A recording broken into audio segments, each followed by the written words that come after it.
ओम ह्रीं अरहं णमो जिनाणं णमो णाणगुरुणं णमो विद्यागुरुणं। मूकमाटी महाकाव्य, page number 256, 256। विकट से विकटतम संकट भी कट जाते हैं पल भर में, आपको स्मरण में लाते ही। फिर तो प्रभु निकट निकटतम निरखता, आपको हाथ हृदय में पाते भी विलंब क्यों हो रहा है आदि के इस कार्य में। और वह पौध प्रभु से प्रार्थना करते हैं कि हे भगवान, आपका तो नाम स्मरण नाम उच्चारण ही सब कुछ कर देने वाला है, अन्य की तो बात ही क्या। हाँ, तो प्रभु जब आपके नाम स्मरण से सारे कार्य की सिद्धि होती है, तो फिर यहाँ पर शिल्पी हमारे आर्य कुंभकार को संकट क्यों आ रहा है, ये हमें समझ नहीं आ रहा। इसी अवसर पर यानी आगत संकट पर ही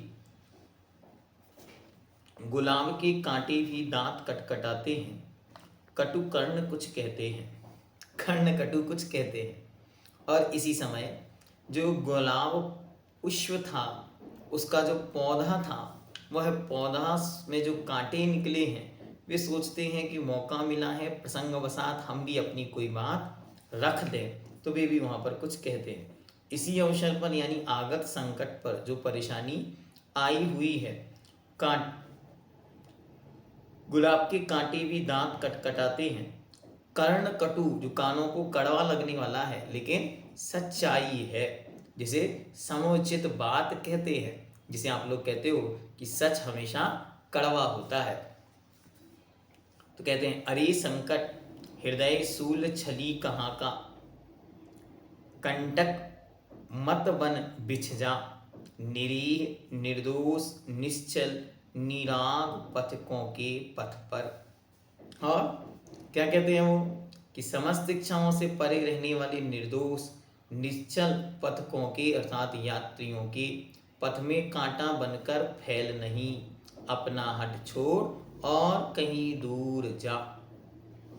कितना सुंदर पंक्ति है कि हे संकट सुनो, संकट कंकट क्या कहते हैं कि हृदय शून्य छली कहीं का, कंटक बन मत बिछ, निरीह निर्दोष निश्चल।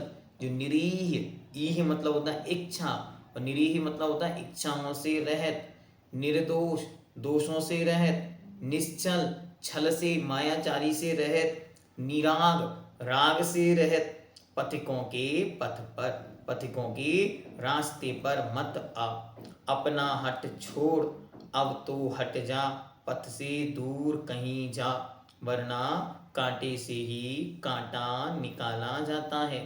क्या यह पता नहीं तुझे, ध्यान रख कुछ ही पलों में पता ही नहीं चलेगा तेरा, और धीरे धीरे तुम्हारा तो अंत ही निकट आ जाएगा।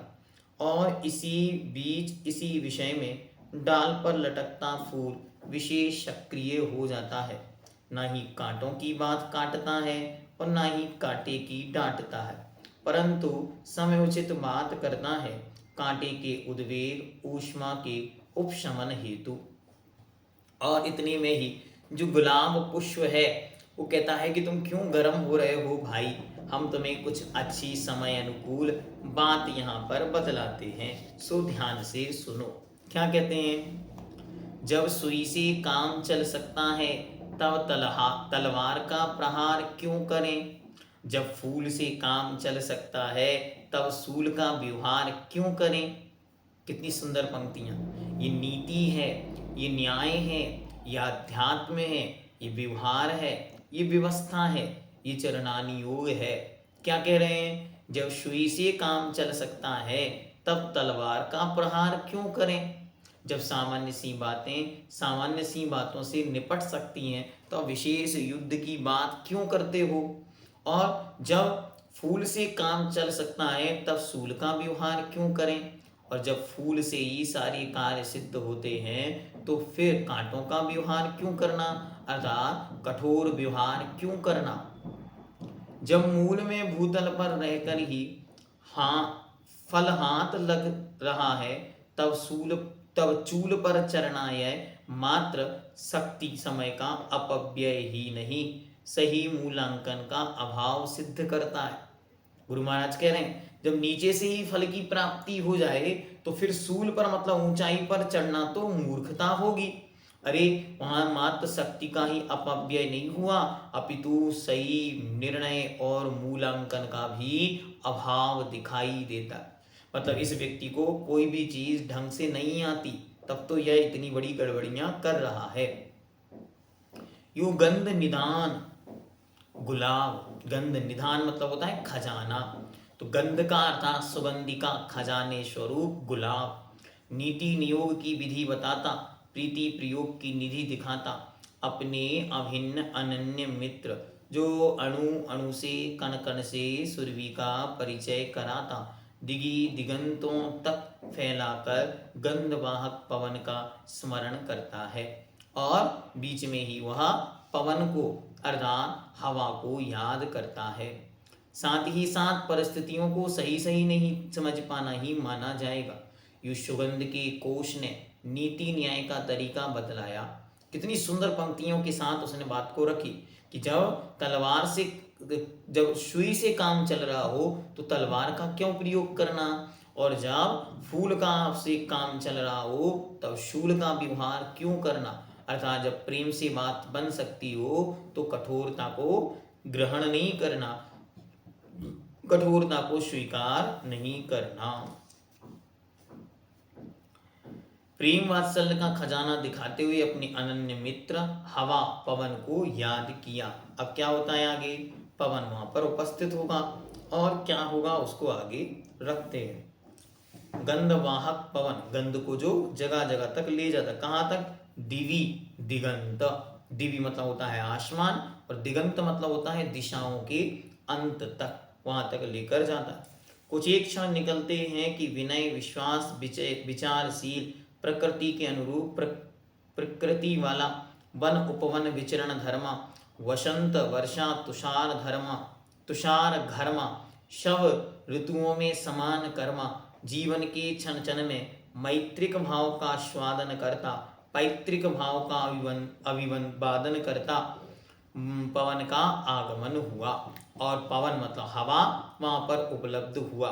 कैसा है वो हवन, कैसी है वो हवा, कैसा है वो पवन, तो उसके विषय में गुरु महाराज बहुत सुंदर शब्द लिखते। कुछ एक क्षण निकलते ही मतलब कुछ क्षण व्यतीत हुआ कि कैसा है वो, विनयशील विश्वासशील और विचारशील, ये उसके 3 लक्षण हैं। पहला तो वो विनम्र है, दूसरा वह प्रकृति के स्वभाव के अनुकूल चलने वाला है, और प्रकृति के अनुरूप प्रकृति वाला, प्रकृति मतलब पहली प्रकृति मतलब पर्यावरण और दूसरी प्रकृति मतलब स्वभाव, तो प्रकृति के अनुरूप अपने स्वभाव को बनाने वाला।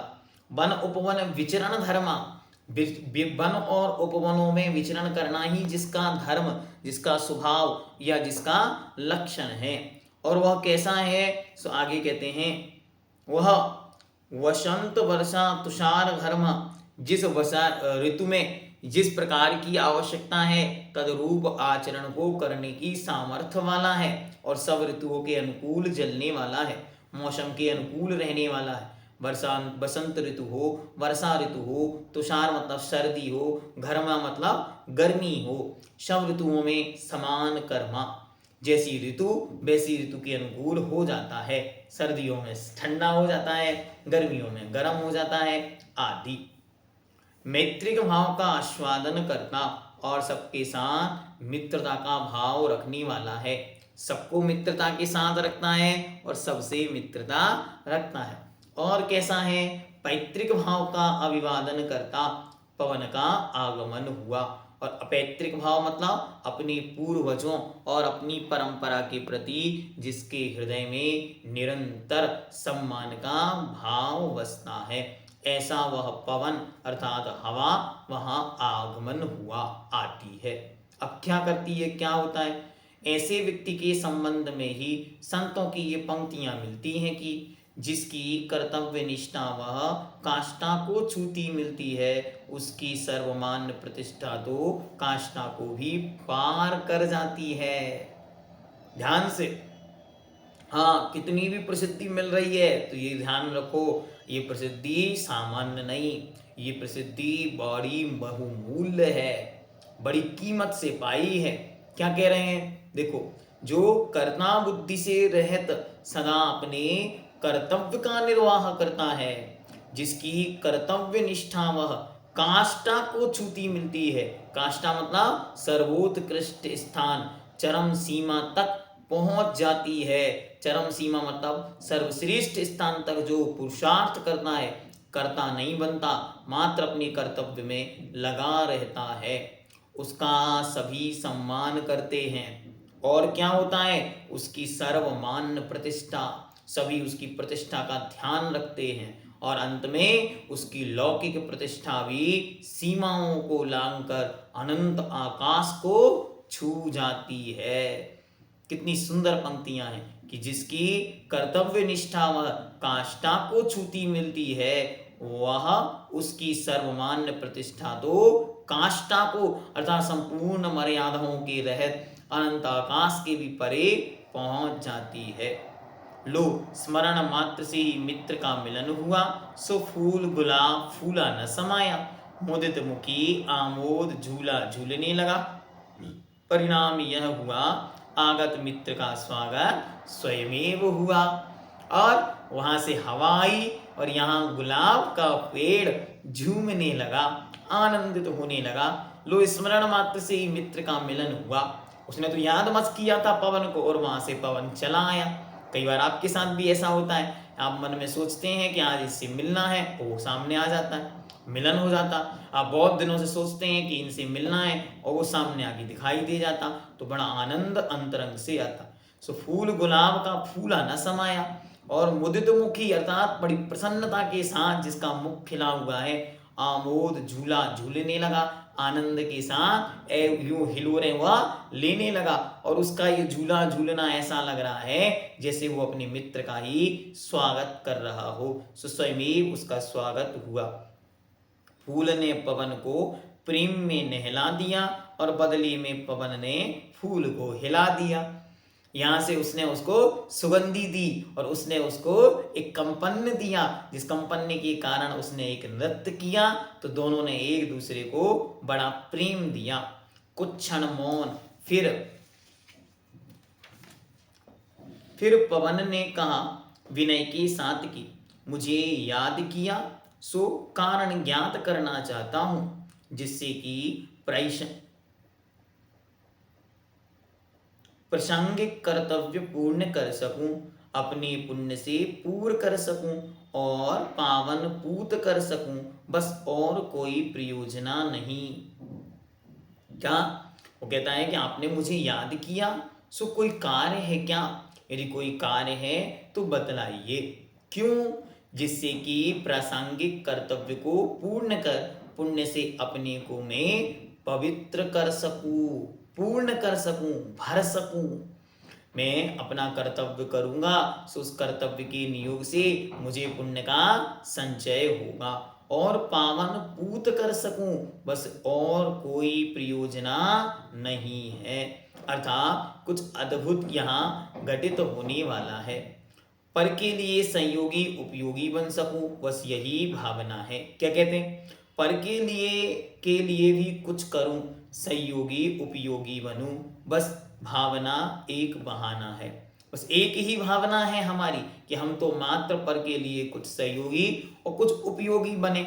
हमारा समय तो समय है, वह स्वतः ही व्यतीत हो रहा है जीवन पर्यंत। यूं ही अगर हम सोते हुए भी निकाल दें तो सो सकता है, हम जागृत रहकर कुछ अच्छा करें कर सकते हैं, अन्यथा घर में बैठकर रोज सुबह शाम भोजन कर कर आनंद के साथ जी सकता है। हाँ, जी सकता है। उसके अलावा कुछ ना करे, हाँ, तो भी जीवन चलेगा। जीवन नहीं रुकता, जीवन ऐसे रूप में चलता है। कोई व्यक्ति सोचे हमें पर के लिए कुछ नहीं करना, मत करो, लेकिन आप अच्छी तरह ये विचार करो कि संसार में यदि हम थोड़ा सा भी कुछ सदुपयोग, अपना सहयोग या अपना उपयोग कर कर जाएंगे तो वह महती लाभ का कारण बन सकता है। और दूसरों को माध्यम बनाकर मध्यम यानी समता की ओर बढ़ना, बस सुगतम सुगमतम पथ है। कितना सुंदर रास्ता है कि दूसरों को माध्यम बनाकर मध्यम मध्यस्थता यानी समता की ओर बढ़ना, बस यही सुगमतम पथ है। सबसे सुंदर रास्ता यही है, समता का ये सर्वश्रेष्ठ उपाय है दूसरों की मदद करना और औरों के प्रति अपने अंदर भरी ग्लानि घृणा के लिए विरेचन। और जैसे जैसे हम मदद करते हैं, सहयोग करते हैं, तो हमारे अंतरंग की गंदगी दूर होती है। दूसरों को माध्यम बनाने से हमारे अंतरंग की गंदगी खत्म होती है। और ये बहुत अच्छी तरह ध्यान रखें, जब हम अच्छे लोगों के साथ अच्छी संगति में रहने लगते हैं, हमारे विचारों की निर्मलता भी होने लगती है। जब आप ध्यान रखें, अकेली में हैं, कोई विकार परिणाम आ रहा है, विचारों में कलुषता आ रही है, विचारों की गंदगी आ रही है, आप तुरंत ही किसी अच्छे व्यक्ति के संपर्क में जाएं, किसी महान व्यक्ति का स्मरण करें, किसी अच्छे ग्रंथ काव्य साहित्य का पाठ करें, आपका विकार स्वतः ही भागने लगेगा। ये क्यों हो रहा है? क्योंकि ये नियम है कि जहाँ गुण अधिकई पारनाम कौतु, जहाँ गुण अधिक होता है उस रूप परिणमन होता है। तो जहाँ गुण अधिकेशु पारिणाम कौच, जहाँ गुण में अधिकता होती है वहाँ परिणमन नियम से होता है, या यूं कहो हुए बिना रह नहीं सकता। इसलिए उस परिणमन के विषय में यदि विचार करना है तो इस तरह से हमें अपना कार्य करना है। पवन के इस आश्रय पर उत्तर के रूप में फूल ने मुख से कुछ भी नहीं कहा, मात्र गंभीर मुद्रा से धरती की ओर देखता रहा वह। फिर दया द्रवीभूत होकर करुणा छलती दृष्टि फिरी सुदूर बैठे शिल्पी की ओर, और औरों से क्या अपने शरीर की ओर निहारते नहीं। और उसने दूर अच्छी तरह देखा तो तब उसे शिल्पी दिखाई दिए। कैसे हैं वे? जो अपने शरीर की ओर कभी देखते ही नहीं। पवन की बात सुन फूल कुछ ना बोला, शांत हो गया। केवल उसने अपनी दृष्टि सुदूर बैठे शिल्पी की ओर कर दी, जो उदास बैठा हुआ है, औरों को क्या अपने तन को भी नहीं देखता, प्रभु भक्ति में डूबा हुआ। देखते हैं आगे क्या होता। द्रवीभूत, दया से द्रवीभूत मतलब दया से भरा हुआ। हाँ, पेज नंबर 260 260। कुछ पल खिसक गए कि फूल का मुख तमतमाने लगा क्रोध के कारण। पंखुरी ऊपर अधर पल्लव फड़फड़ाने लगे क्षोभ से। रक्त चंदन आंखों से वह ऊपर बादलों की ओर देखता है, जो कृतघ्न कलाह कर्म मग्न बने हैं विघ्न के साक्षात अवतार, संवेगमय जीवन के प्रति उद्वेग आवेग प्रदर्शित करते, और जिनका भविष्य भयंकर शुभ भावों का भग्नावशेष मात्र। और थोड़ी देर तो यहाँ वहाँ की बातें हुई और उसके बाद वह फूल ऊपर की ओर देखता है और देखते ही गुस्से से भर जाता है। कुछ पल बाद ही क्रोधित हो ऊपर की ओर अपनी नजरें करता है, जो बादल कलह में लीन हैं, विघ्न की मूर्ति हैं, और भिन्न भिन्न पात्रों को देखकर भिन्न मुखाकृति परिणामों की बदलाहट पर्याप्त थी पवन के लिए। क्योंकि तो आगे बतलाते, भिन्न भिन्न पात्रों को देखकर भिन्न भिन्न भाव भंगिमा के साथ यह जो फूल का बमन नमन परिणमन हुआ बर्तन परिवर्तन उतना ही पर्याप्त हुआ पवन के लिए। हाँ, अनुरक्त भी ज्ञात होता है अवश्य उद्यमशील व्यक्ति के लिए, नहीं तो संयमशील भक्ति के लिए किसी भी बात की अव्यक्तता अकुलित करेगी क्या? सब कुछ खिलेगी उसके सम्मुख अविलंब। तो क्या कहते हैं? भिन्न भिन्न पात्र अर्थात अलग अलग पात्रों को देखकर अलग अलग भाव भंगिमा के साथ इस फूल का बमन नमन और परिणमन हुआ। बमन मतलब अपने विचारों को उसने उगलने का प्रयास किया, नमन किया और परिणमन किया। जहां जैसी स्थिति मिली उसने वैसा काम किया। और क्या कहता है? कहता है अनुरक्त भी ज्ञात होता है अवश्य उद्यमशील व्यक्ति के लिए, जो पुरुषार्थशील होता है वह बिना कहे ही इशारों से सब कुछ समझ जाता है। फिर जो संयमित हो, भक्ति भाव से भरा हो, वह कैसे न समझ पाएगा। सहज ही सारा का सारा विषय, अपना कर्तव्य उसे समझ में आ गया। कुछ भी क्षण उसको लगा नहीं, उसे सारी बातें समझ में आ गई। यूं प्रासंगिक कार्य ज्ञात होते ही उसे सानंद संपादित करने पवन कटिबद्ध होता है तुरंत। और जैसे ही उसे याद आया कि क्या हो रहा है, हाँ, अनुरक्त मतलब रक्तता से रहित, जहाँ डूबना नहीं है, तो अनुरक्तता से जो युक्त है उसको अच्छी तरह समझ में आ गया कि यहाँ समस्या क्या है। यहाँ तो बादल समस्या बनी बैठे हैं। सो हवा अब अपना पुरुषार्थ करने चली थी है। क्या करती है देखते। यूं प्रासंगिक कार्य ज्ञात होते ही उसे सानंद संपादित करने पवन कटिबद्ध होता है तुरंत। कृतज्ञता ज्ञापन कराता धरती के प्रति प्रलय रूप धारण करता हुआ रोष के साथ कहता है कि रे पद भ्रष्ट बादलों, बल का सदुपयोग किया करो, छल का ना उपभोग किया करो। छल बल से हल नहीं निकलने वाला कुछ भी करो न करो, मात्र दल का अवसान ही हल है, और वह भी निकट सन्निकट। और उन्होंने अच्छी तरह समझाया। क्या किया, एक बवंडर तैयार किया, और वो बवंडर सीधा बादलों की ओर उठता है और बादलों से कहता है, तुम क्या कर रहे हो, ये कोई स्वरूप है क्या। सन्मार्ग से च्युत हुए हे बादलों, अपनी शक्ति का सदुपयोग करो, छल कपट को छोड़ो, क्योंकि इससे जीवन में तुम्हारा कुछ भी नहीं होने वाला, इससे सुख शांति नहीं मिल सकती। सब कुछ करो अथवा कुछ ना करो, तुम्हारा अंतिम समय निकट ही आ गया है। तुम्हारा अंतिम समय निकट आ गया है। इतना गुरु महाराज ने 261 नंबर पृष्ठ तक कहा। अब आगे क्या होता है, तो क्या स्थिति बनी, बादल को घेरती हुई विकराल तेज पवन हवा धरती से उठी है, आसमान की ओर जा रही है। ओम सिद्धम जयतु जिन शासनम।